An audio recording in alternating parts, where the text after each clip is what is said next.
დღის სიახლეებით პირდაპირ ეთერშია საინფორმაციო გამოშვება ქრონიკა. 2011 წლის რუსთავის ადგილობრივ ბიუჯეტში შეტანილ ცვლილებებზე დღეს საკრებულოს ხდომაზე იმსჯელეს 25,000 ლარის სხვადასხვა ხარჯებისთვის გადანაწილდა. გაიზარდა გზების რეაბილიტაციისთვის გამოყოფილი თანხის რაოდენობაც. ხდომაზე საკრებულოს აპარატის ფუნქციონირების ტექნიკურ საკითხებზეც იმსჯელეს სამსახურთან ერთად გაუქმდა სამოქალაქო მისაღებისთვის მინიჭებული საიდენტიფიკაციო კოდი, რამაც გარკვეული ცვლილებები გამოიწვია. ცვლილებები შევიდა, მე ვიტყოდი დავარქმევდი თუ არის ასეთი რამე, თუ არის შესაძლებელი რომ დაერქვას სულთა ტექნიკურად. ეს არის პროგრამა, რომელსაც ჩვენ ვახორციელებთ მინიმალურ სასურსათო პროგრამას და ასევე უპატრონო ბავშვთა ახალი ცხოვრების პროგრამაში. ასევე იყო შემოტანილი საკითხები, რაც შეეხებოდა აპარატის მუშაობას, რომლებიც ჩვენივე ასე ვიტყოდი უკვე მიღებულ პროგრამაში შევიდა მინიმალური შესწორებები. ძირითადი ცვლილება, რაც განხორციელდა, ეს არის მუნიციპალური განვითარების ფონდმა განუხდა ხელშეკრულება, რომელიც განხორციელდა ქალაქ რუსთავში შიდა ქუჩების რეაბილიტაცია და დაემატა სესხის დაფარვის თანხა 412,000 ბიუჯეტს. ძირითადი ცვლილება ეს არის განხორციელდა შიდა მოხლებრივი ცვლილება 25,000 ლარი გადავიდა სოციალური მოხელიდან სამხედრო სამსახურის დაზღვევის თანხა იყო, რომელიც გადავიტანეთ მოხლებრივად. ძირითადი ცვლილება ახალი ცხოვრების დასაწყისი ქუჩის ბავშვებს და მინიმალური სასურსათო პროგრამა გრძელდება. ბენეფიციარებისთვის გამოყოფილი თანხა მიმდინარე წლის ბიუჯეტში 815,000 ლარს შეადგენს. პროექტზე ტენდერი უკვე ჩატარდა, სადაც ისევე როგორც გასულ წელს შპს ილიჩ გუფმა გაიმარჯვა. მინიმალური სასურსათო პროგრამით სოციალურად დაუცველი მოსახლეობას სარგებლობს.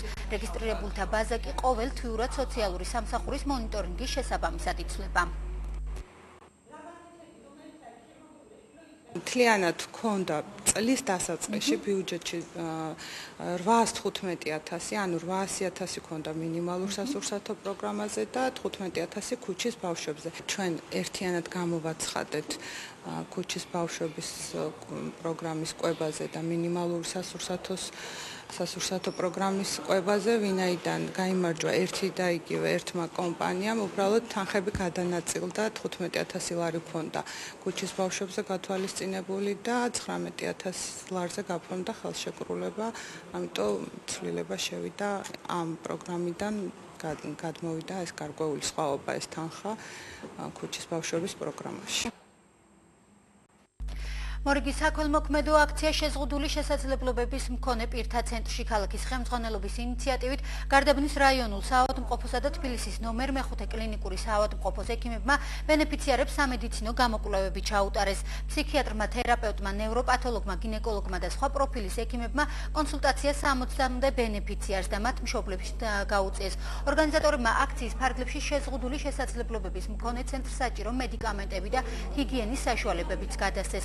ზაქარია დარჩაშვილმა კი ექიმებს მადლობის სიგელებიც გადასცა.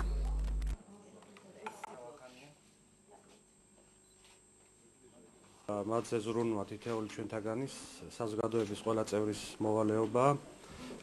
სწორედ ამ ბავშვებს სჭირდებათ ჩვენგან ზრუნველობა, სითბო, სიყვარული, თანადგომა.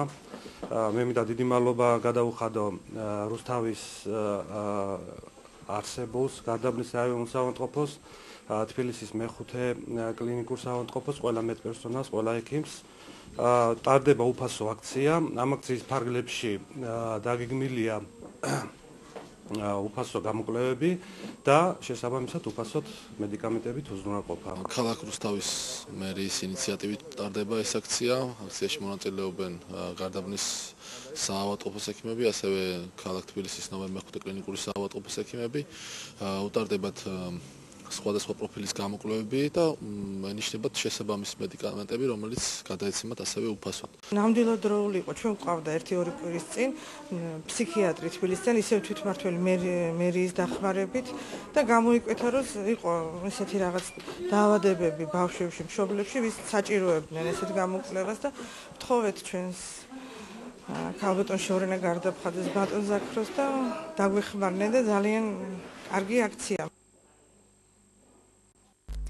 ინკლუზიური განათლების დანერგვასთან დაკავშირებული პროექტის ფარგლებში დღეს პედაგოგებისთვის მე-18 საჯარო სკოლაში ტრენინგები ჩატარდა. 5 მოდულიანი ტრენინგი მიზნად ისახავს ინკლუზიური განათლების პროცესში თანამედროვე აპრობირებული მეთოდების დანერგვას. ქვემო ქართლში ინკლუზიური განათლების კოორდინატორის თამარ გამცემლიძის განმარტებით 2011 წლის ბოლომდე ტრენინგები ქალაქის 26-ვე საჯარო სკოლის პედაგოგებს ჩაუტარდებათ.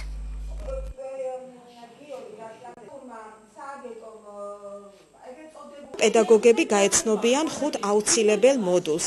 ძირითადად ეს არის ინკლუზიური განათლების ზოგადი პრინციპები, როგორ შეუდგინონ ინდივიდუალური სასწავლო გეგმა და სხვადასხვა დიაგნოზის ბავშვების ჩართვა სასწავლო პროცესში როგორ განახორციელონ. ჩვენ უკვე ამ კუთხით ვმუშაობთ. პედაგოგები მუშაობენ ინდივიდუალური გეგმებით.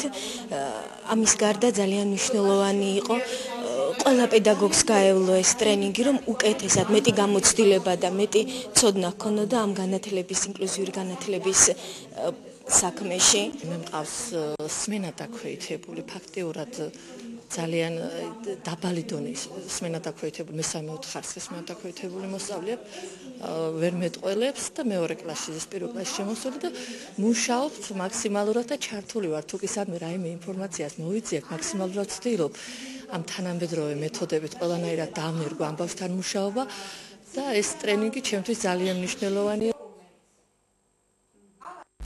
უკვე მე-7 დღეა უშედეგოდ ეძებენ დმანისის რაიონის სოფელ ჯავახის მცხოვრებ ევგენია ანდიაშვილს. 16 წლის გოგონა სახლიდან ბოლოს 11 თებერვალს გავიდა. როგორც ოჯახის წევრები აცხადებენ, მას სახლიდან გაქცევის მიზეზი არ ჰქონდა და მისთვის არც რაიმე საჭირო შეუმჩნევიათ. მომხდართან დაკავშირებით საქმე უკვე აღძრულია. გავიგეთ, რომ საქმე აღიძრა და ბავშვი არის, ვთქვათ, არ მივიდა სახლში და სხვა განსაკუთრებულად რაღაც სხვა ინფორმაცია ჩვენ არ გვქონდა არაფერი. საქმე აღძრულია, კი იმავე დღეს, როდესაც განცხადება შევიდა მშობლებისგან, საქმე აღიძრა. 11 რიცხვიდან 11 რიცხვიდან გავიდა სახლიდან და საერთოდ კვალი დაიკარგა? კი. არავინ არ დაკავშირებიათ საერთოდ? არა. ვერ გეტყვით ვერაფერს. არ ვიცი, არანაირი ინფორმაცია არ მაქვს. აღძრულია საქმე, მაგრამ გაგაცნობთ განცხადებას საქართველოს სახელმწიფო ელექტროსისტემის მიერ ქვემო ქართლის მხარეში მაღალი ძაბვის სადენებზე მიმდინარე სამუშაოების გამო ელექტროენერგიის მიწოდება შეუწყდება კომპანია რუსთავის წყალის ხრამის სათავე ნაგებობის მკვებავ ხაზს, ეგრეთ წოდებულ მარანს, რის გამოც რუსთავის მოსახლეობას წყალმომარაგება შეუწყდება 21 თებერვალს დილის 11 საათიდან საღამოს 18 საათამდე. კომპანია რუსთავის წყალი ითვალისწინებს წყალმომარაგების შეწყვეტით გამოწვეულ დისკომფორტს და ბოდიშ სუხთის თავის მომხმარებელს. რაც შეეხება სპორტის სიახლეებს, სამწუხარო მარცხი განიცადა დღეს რუსთავის ენერჯი ინვესტმა. წამყვანი მოთამაშეების გარეშე დარჩენილმა რუსთაველებმა 3 ლეგიონერით გაძლიერებული სოხუმის გუნდის დამარცხება ვერ შეძლო. ქვეყნის მოქმედმა ჩემპიონმა მეორე პერიოდის დაწყებამდე მეტოქეს საკმაოდ დიდი წინააღმდეგობა გაუწია.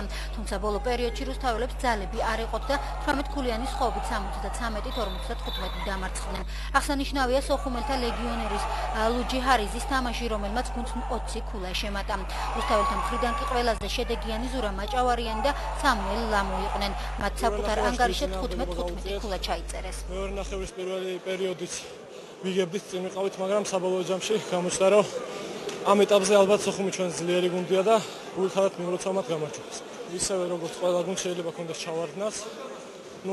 ეხლა ჩვენ გვაქვს ჩავარდნა, მაგრამ ყველაფერს ვეცდებით და გამოვასწორებთ თამაშს და მაყურებელს იმედს არ გავუცრით. ვფიქრობ, რომ საინტერესო თამაში გამოვიდა. დღეს მიუხედავად იმისა, რომ რუსთავს ყავს შესუსტებული შემადგენლობა, მაგრამ ახალგაზრდები არიან და ძალიან დიდი შემართებით თამაშობენ. რაც შეეხება ჩვენ თამაშს, ჩვენ თავიდან ისე გამოვით, დარწმუნებული ვიყავით, რომ გავიმარჯვებთ, მაგრამ აგერ შედეგის სახეზე არის იბრძოლეს ბოლომდე ბიჭებმა და თითქმის მთელი 3 პერიოდი ვაგებდით და болос უფრო концентрация гунчи ერთმანეთში ლაპარაკი კარგი დაცვით თამაშით გავიმარჯვეთ. Мы играли в защите 3/4. Ну и все-таки стараюсь ребятам говорить, что игра начинается, нападение начинается с защиты. Первые 10 минутки пропустили 10 очков, второй 27. Это ровно половина всех очков, что мы пропустили. Да, и последнее вообще было хорошо. Команда, конечно, сейчас уставшая, все-таки довольно большие нагрузки по сравнению с тем, как было. Очень интенсивный режим работы. И я знал, я ребятам говорил, я был уверен, что будет тяжелая игра, да, потому что, как я уже говорил, грузинский баскетбол, открытый баскетбол. Если мы наладим игру в защите и будем терпеливо играть в нападении, мы выиграем.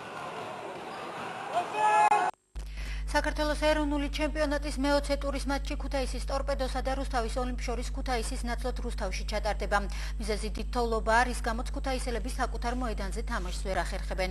ტორპედოს ფეხბურთელები უკვე რამდენიმე დღეა მზადებას თბილისში გადიან. რუსთაველებმა კი თამაშის წინ ბოლო ვარჯიში დღეს ჩაატარეს. ქვეყნის მოქმედი ჩემპიონი ხვალინდელი შეხვედრისთვის სრული დატვირთვით ემზადება და მურველაშვილის, ქურდობაძისა და რეხვიაშვილის გარდა ყველა ფეხბურთელი მწვრთნელის განკარგულებაშია. ოლიმპისა და ტორპედოს დაპირისპირება რუსთავის ფოლადის სტადიონზე ხვალ 14 საათზე დაიწყება. მეტეოროლოგიური პირობების გამო ტური რაღაც სრულიად შევიდა ტურში და ქუთაისნაირად მაგირად თამაშობთ აქ რუსთავში და მეორე წრეში უკვე იქ ვითამაშებთ, განმეორებით თამაშობთ. განწყობაა რა თქმა უნდა. ამაღლებული და მზადყოფნა შერიან ბიჭები და დიდი სურვილია რომ ეს მოგებათა სერია ხვალ კიდე გავაგრძელოთ. პირველ თამაშზე შედარებით კმაყოფილი ვიყავი შარშანდელთან შედარებით და 10ჯერ მეტი ხალხი იყო მოსული და იმედია ამ თამაშზე უფრო მეტი მოვა, იმიტომ რომ მეგონი ამინდიც უკეთესი იქნება წინა თამაშთან შედარებით და გუნდის თხოვნაც და ჩემი თხოვნაც იქნება რომ რაც შეიძლება მეტი ხალხი მოვიდეს ჩვენ ბოლოს და ბოლოს მაგათთვის თამაშობთ. ძალიან კაი თამაში იქნება, როგორც ფიქრობ და აუცილებლად უნდა გავიმარჯვოთ. ქუჩი ძალიან კაი განწყობა და ხვალმოსაგებად უნდა გავიდეთ. ძალიან ვთხოვ მაყურებელს მოვიდეს სტადიონზე, მხარი დაუჭიროს რუსთავის ოლიმპს და რავი, იმედია გახარებულები იქნებიან. ახლა კი დრო ამინდის პროგნოზს გავიცნოთ.